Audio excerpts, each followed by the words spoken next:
Well, hello, friends. It's EMarchency24.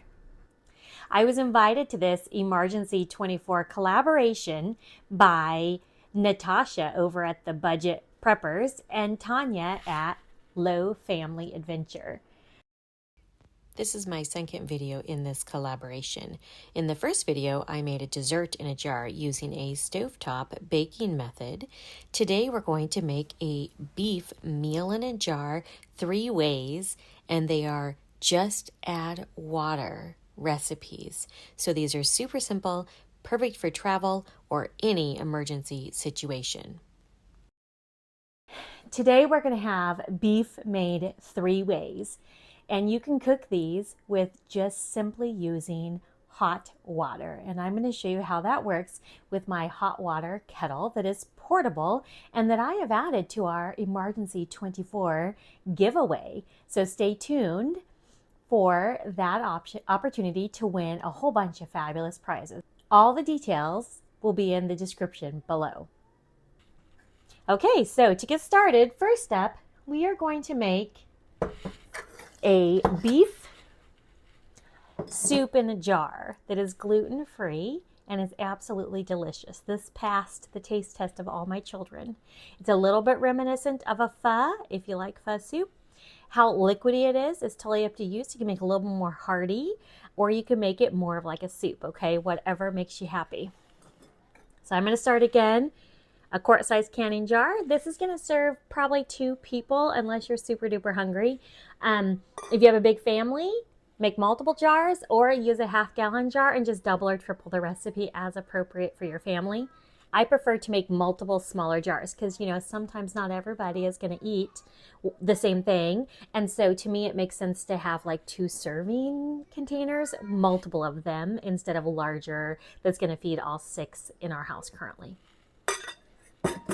Okay, so again, like I had done when I made the desserts in the jar, I'm going to start with things at the bottom that will allow the powders to kind of filter through because that allows us to maximize the space in our jar. Now for this one, for the soup, we're going to start with 1/2 cup of ground beef that is freeze dried. This is Thrive Life's freeze-dried ground beef. It is only beef and salt. That is it. Cooked beef, salt, freeze-dried, and it's delicious. I've eaten this several times. I have histamine issues. I have a mast cell disease. Have to be careful with histamines. This does not bother me at all. Freeze-drying for the win. I can't consume dehydrated or smoked or other dried meats like jerky and stuff. I can't have any of those. I can eat this. So this is my best friend now for travel days especially. Okay, so we have 1/2 cup of beef in here. Now don't worry, I will put recipes in the description below, so don't worry about trying to catch it during the video. And then I learned something the hard way last time. Carrots, use less of because those bad boys rehydrate like wildfire. So I just have Augustin Farms carrots here because, again, that's what I had on my shelf, and use what you have, friends. So I am only going to do 2 tablespoons of carrots today. My first go, I think I used like a 1/4 cup. And it was way too much. It was all carrots. So we're using less. Okay. And then we're going to use a little bit of onion. Now, I'm actually not a huge onion fan, but the flavor is good, right? And the beautiful thing about freeze-dried onions, this is how I don't mind having them in my house, because they don't make you cry and they don't stink up your whole house. So that's awesome. And look at these little beauties. See if I can get this lid off appropriately without cutting myself. That is one thing. Always be careful when you're opening these cans, okay? They're beautiful. Again, this one's Thrive Life. And I'm just going to put in a tablespoon. Now, if you're a huge onion fan, measure with your heart, friends. Add a little more.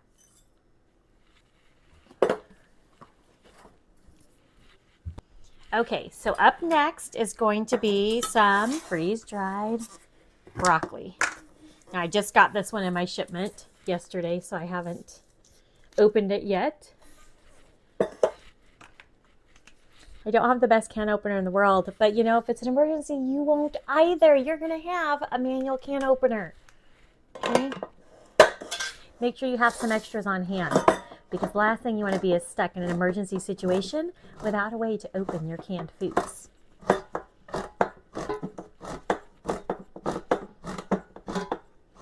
Maybe I should get one of those little fancy, like, battery-powered ones. I don't know. That seems silly. I've never been a fan of power can openers. Friends, oh my gosh, I can't even tell you. This is perfection. It is beautiful. It smells just like fresh broccoli.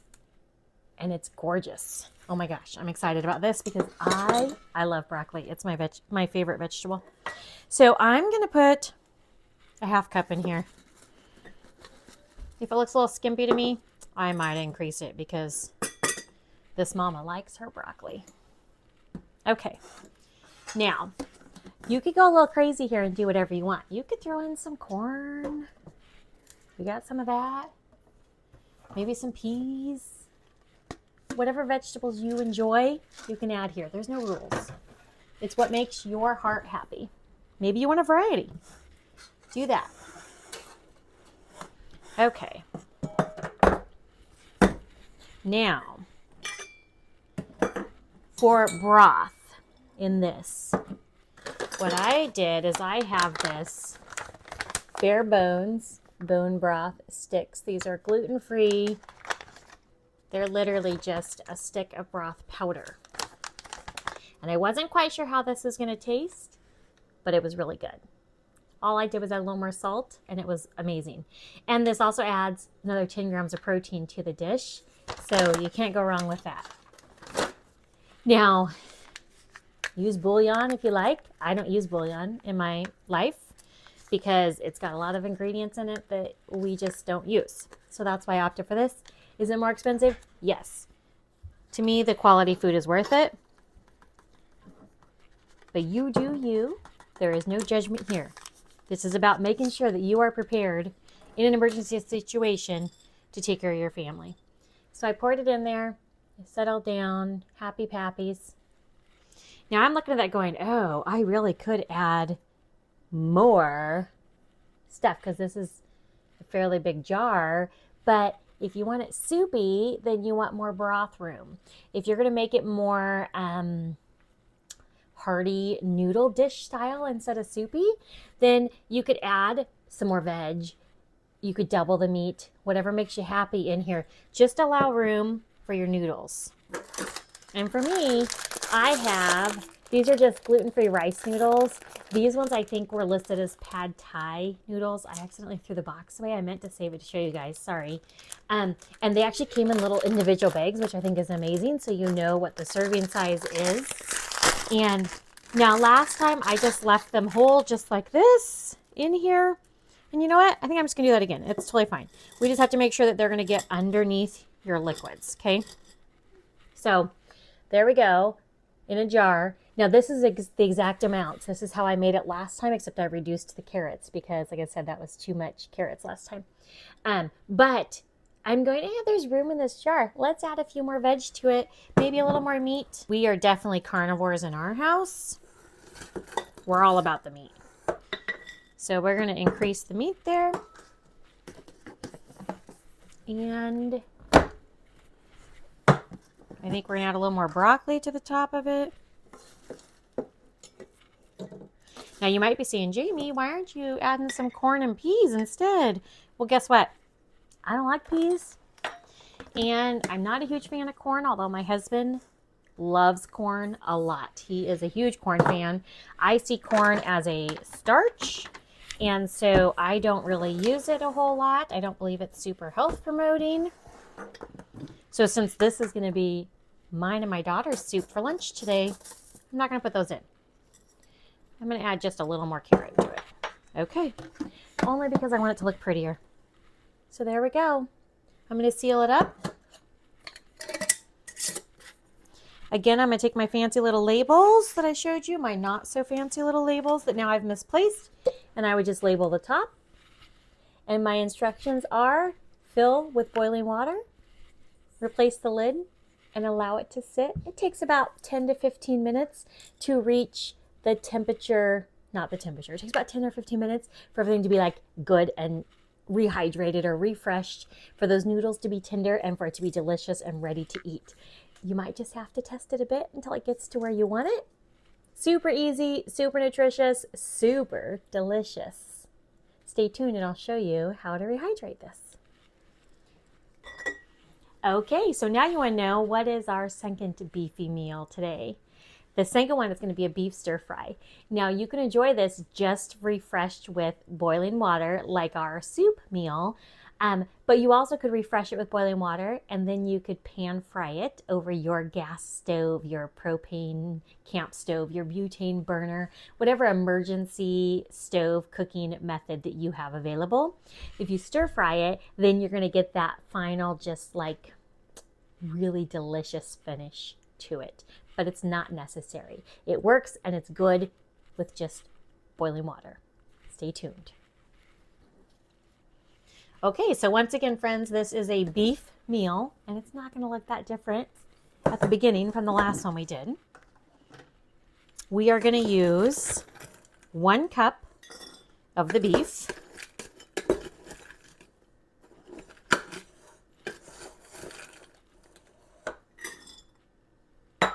Okay. We are going to use 1/4 cup of the onion, and my 4th cup has some raspberry residue in it still from making fruit jars, so I'll do 4 tablespoons because we remember from math 4 tablespoons is 1/4 cup. So 4 tablespoons of onion.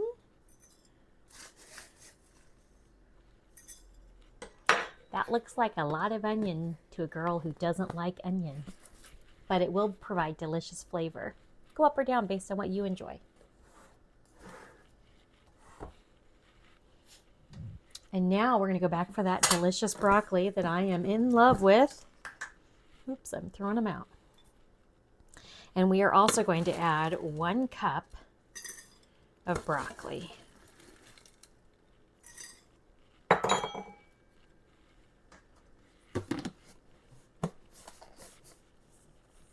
Now, here's where you get to make a choice. You're at a crossroads. Pineapple or no pineapple? What do you prefer? So in our family, we aren't huge fans of sweet and savory together, but we do like a teriyaki sauce. I'm not quite sure about the pineapple, but for this case, I'm going to go ahead and add it.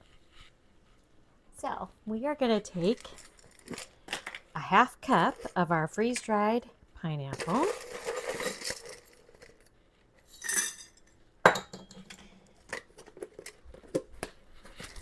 Okay, now look at how beautiful this looks. Pretty simple and basic. Now we are going to add our sauce. So our sauce mixture is simply garlic powder, brown sugar, some starch, and then some soy sauce. Now, if you're smart, you might order some soy sauce powder to include. I failed to get my Amazon order here in time again. So instead, I have some gluten-free soy sauce packets that I will keep on hand with this jar meal. You do you, whichever works. We have to be gluten-free. Gluten-free soy sauce powder is a little harder to find, but I did source some. I just didn't do it in time. Okay, so we're going to put the packets in there. Okay, friends, so for our seasoning, our sauce, if you will, of this, we are going to add 1 teaspoon. And of course, my measuring spoons never fit in these lids. 1 teaspoon of garlic powder. I just have Kirkland granulated garlic. Put that in there.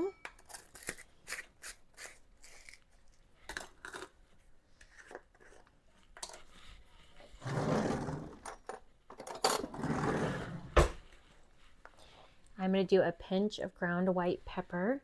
And I literally have this cute little, look, it's a pinch. How cute is that? Measuring spoon. My 21-year-old daughter got me a set of odd-sized stainless steel measuring spoons for Christmas, which I adore. We're going to need some ginger. I just have some off-brand, well, maybe not off-brand, it's Badia ground ginger. They are labeled gluten-free. It's hiding under here. I got this at our BB's grocery outlet for 75 cents. So I'm going to do about 2 pinches of ground ginger. 2 kind of heaping pinches. That's probably about, I don't know, a 1/4 teaspoon. Is that a 1/4? Yeah, that was probably about a 1/4. Maybe a little under. Do what makes you happy. Okay, we're going to use a little bit of starch as a thickener because otherwise it'll be really soupy. But if I add some starch to it, that will prevent that. So I'm going to do 2 tablespoons of starch. This is just cornstarch. I often use tapioca starch because we are somewhat corn sensitive for some of the people in our house. Can be up to you. Cornstarch doesn't usually bother us. I say us, it's me. Guys, it's me. I'm corn sensitive. Like I said, I don't really eat corn. I don't use a lot of corn products. But cornstarch doesn't seem to be an issue. So I grabbed that one out because I know most people have cornstarch in their homes. And I don't know if you'll have tapioca starch, which is my preferred starch. Okay, and then like every good teriyaki sauce, we're going to need some brown sugar in here. We're going to use a 1/4 cup of brown sugar. And we're going to top this bad boy off.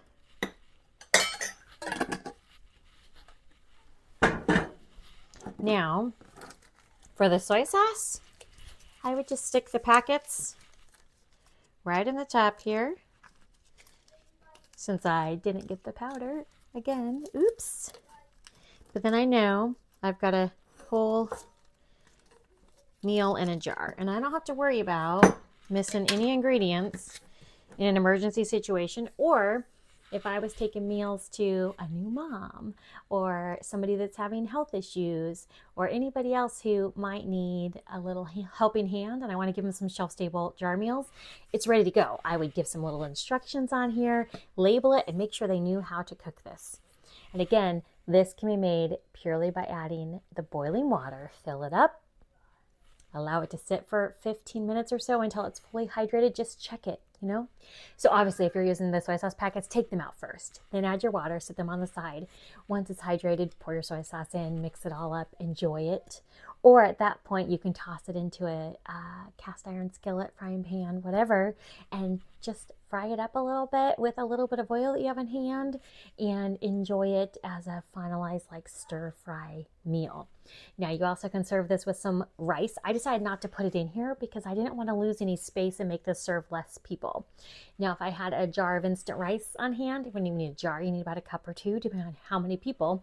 You could easily stretch this to feed 4 people with 2 cups of instant rice made on the side, okay? So this is a really good emergency meal. It's filling, it's got some good protein in it, some good veggies, and it tastes really good.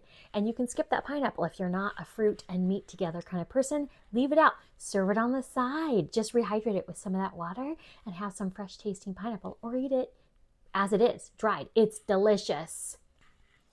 Okay, friends, so I promised you beef 3 ways. So let me give you a quick how-to on the 3rd one. It's really simple.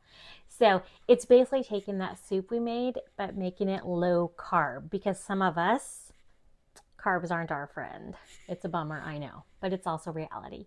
And if you don't want your blood sugar to skyrocket in a SHTF situation, I always try to mix up those letters.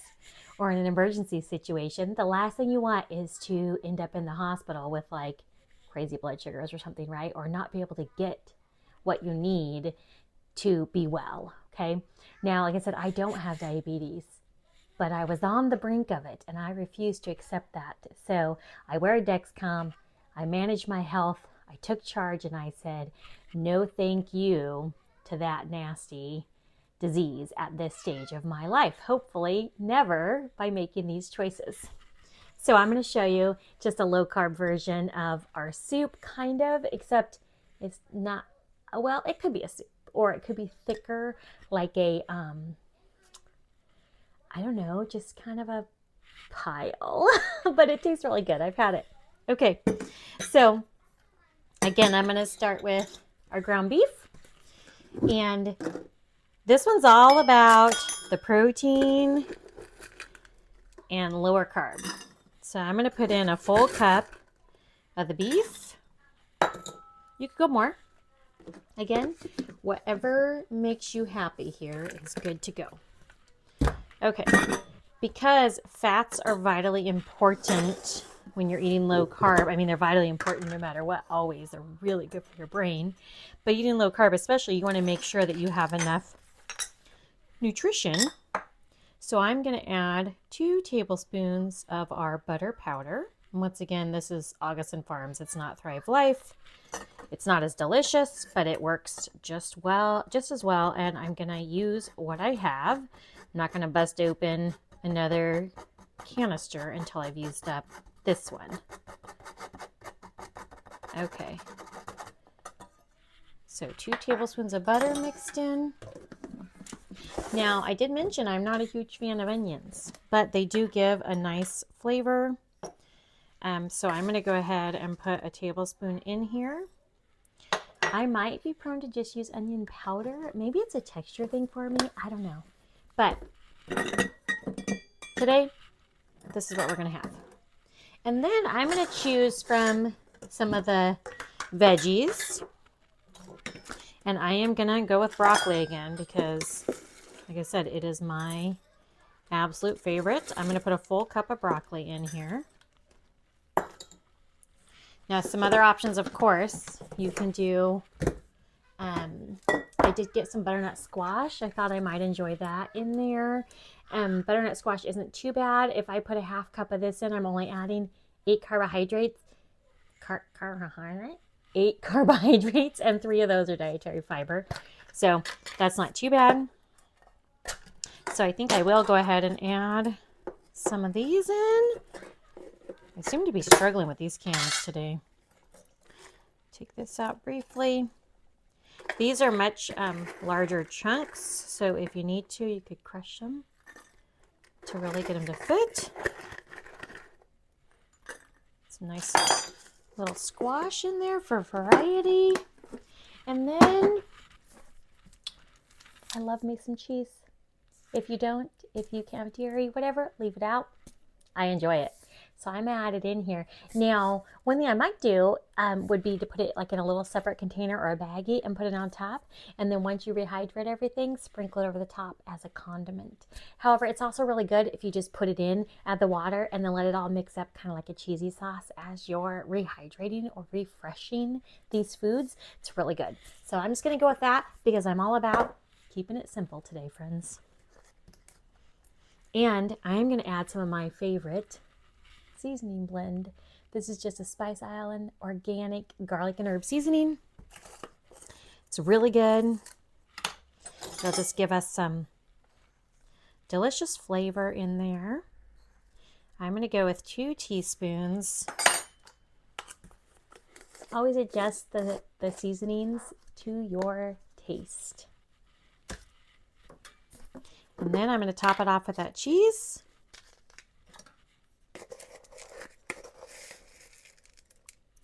I'm going to go maybe with just like 2 overfull tablespoons. We don't need to overdo it, but it is delicious.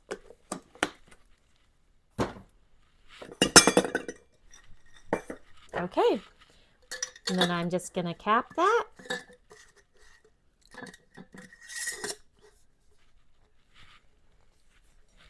Delicious.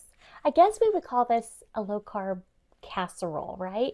You rehydrate it with the hot boiling water, mix it up. It would be thick and delicious like a casserole or like a protein bowl, I guess would be another option we call it. So add your label to the top so everybody knows what it is. Put some instructions so you don't forget.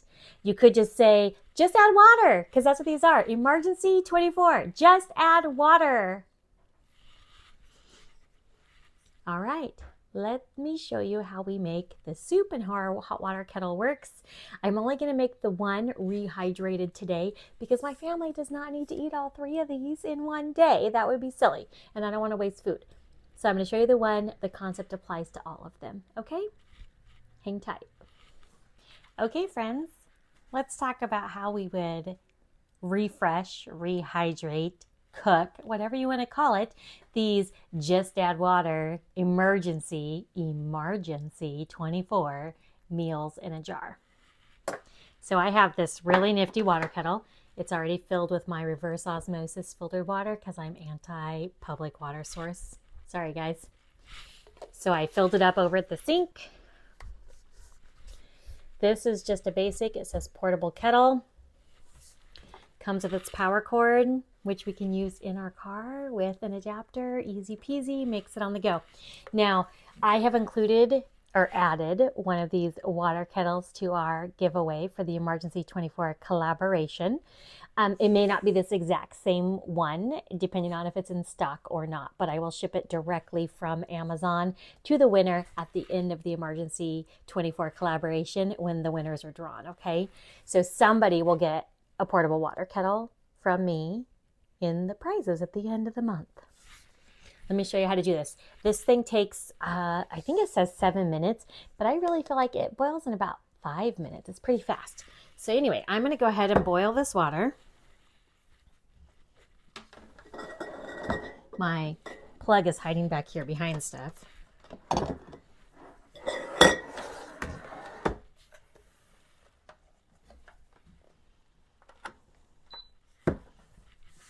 All right, so I don't know if you can see here. On this setting, it wants me to choose. I want 212. I want full boiling. I leave it sit and it'll go. It's at 63 right now. And I'll see you in a few minutes when we have boiling water. Okay, friends, it looks like our water has boiled.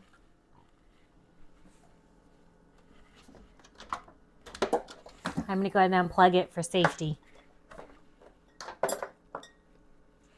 Now, if you're in an emergency situation, you can use anything to boil your water, right? Use your gas range, which is what I have at home. You can use your propane camp stove, your butane burner, a little rocket stove, whatever you have as your alternative cooking source. Are you seeing my point here? That you need to make sure you have at least one alternative cooking source. I do recommend more than one, and make sure you know how to use them, okay? But this portable water kettle is perfect for on the go. And we travel a lot, even if it's day trips into Philadelphia for medical care. And because of our dietary restrictions and my health needs, we need to be prepared with food. So this is perfect for those kind of situations, or like longer camping trips, road trips, etc. I'm going to show you how we make this soup. I have all these lovely jars. You see, I did label the ones that are going to go on my shelf because, like I said, I'm not going to rehydrate all of them today. So I labeled just add water. That's all the instructions you need.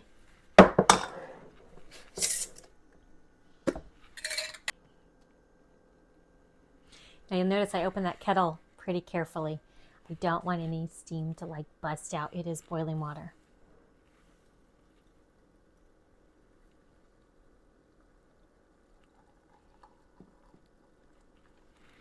Now this kettle is smaller than the one that I initially had. I actually returned one that did 20 ounces of water maybe. I think it was about double this amount.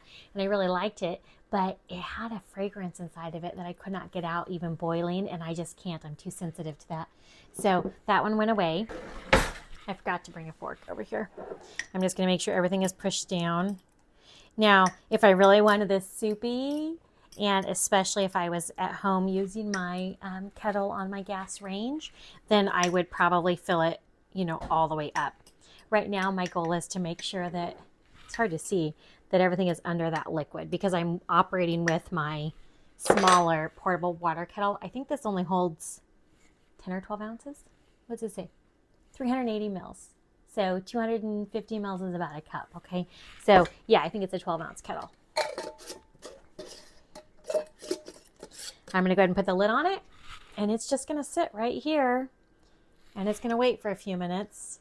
And then we'll check it out when we're done, when it's done. See the noodles in the middle? We want those really to stay under the water so that they rehydrate really nice. Okay, we'll be back in about 15 minutes to check on it.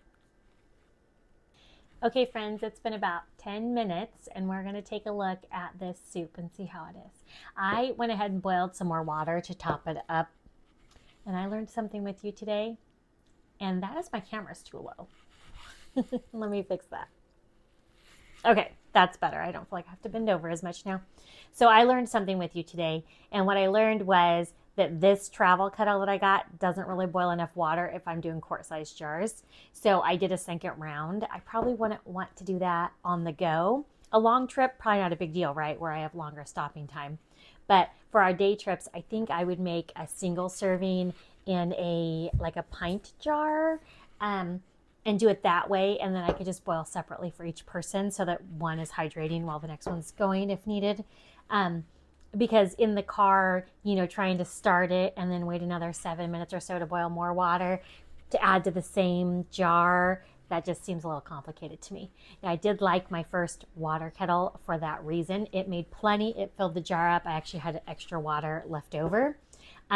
That travel kettle, I guess one downside was it was much larger base, so it would not fit in a cup holder. This one would fit nicely in a cup holder. So there's pros and cons to both. This is a perfect size for individual servings. Now we know. Let's take a look at this soup. So I always make sure that things are rehydrated. And I did open it a couple times and stirred it while it was refreshing, hydrating, because I wanted to make sure that all that broth at the bottom, the broth powder, got mixed in well so it would absorb and flavor everything. And then just to kind of keep it stirring around to make sure things stay saturated like they're supposed to. And then to make sure it's done, I just check a noodle. Oops, that one fell. It still feels a little al dente to me. So I think I'm going to push it back down, and I'm going to let it wait just a couple more minutes. It's totally edible, but we like the noodles a little more well done, a little more soft, I guess.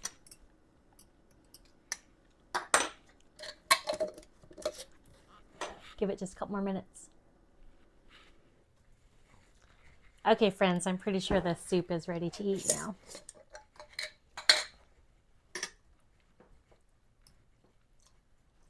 Smells really good. My girls are standing here super excited because they love this soup.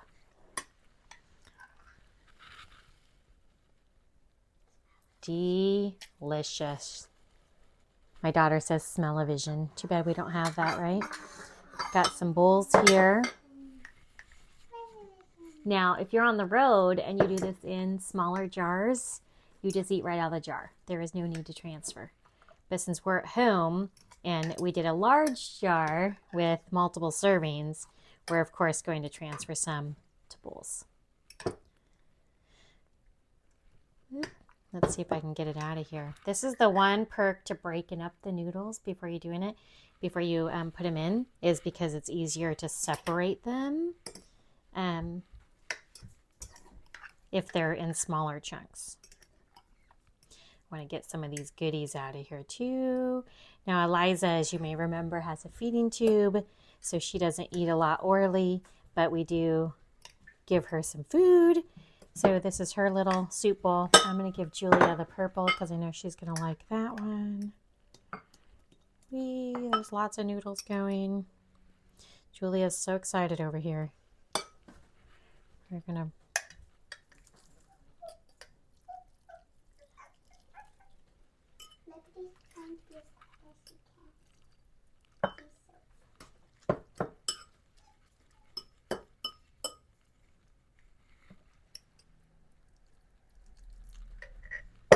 all right. There we go, friends. It's so delicious. Thanks for joining me today. The girls are going to enjoy their lunch, and I'm going to clean up and move on to my next task for the day. So I just want to thank you for joining me, and blessings upon your day, friends, and stay prepared.